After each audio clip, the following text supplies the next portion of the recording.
जय हिंद। आप देखेंगे यूरोप के मैप में तो आपको रूस, यूक्रेन और काला सागर कुछ इस तरह से दिखाई देगा।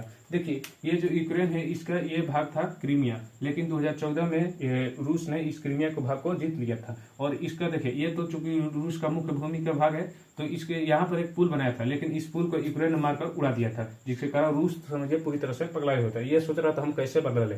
इसको बदला लेने के लिए रूस ने समझिए जो यूक्रेन और रूस के बीच अनाज समझौता उसको तोड़ दिया। देखिए अब हम समझते हैं इस अनाज समझौता को। देखिए आप देखेंगे ये जो यूक्रेन है ये लगभग यूरोप का समझिए ऐसा कह सकते हैं हम कि सबसे बड़ा गेहूं का उत्पादक है। बहुत सारे यहाँ पर गेहूं का उत्पादन होगा और इससे पूरे यूरोप में गेहूं की सप्लाई होती है। और यहाँ पर यूक्रेन का ओडेसा बंदरगाह है, यहाँ पर ओडेसा बंदरगाह है। और कहा गया था अनाज समझौता में कि अगर यूक्रेन का कोई भी जहाज इस काला सागर को होते हुए, ये तो काला सागर है, काला सागर से होते हुए जाए जाते इसकी मतलब सुरक्षा की निगरानी के लिए रूस पूरी तरह से जिम्मेदार होगा। मतलब कि रूस इसकी देखरेख करेगा, इसमें कोई अड़चन नहीं लगेगा।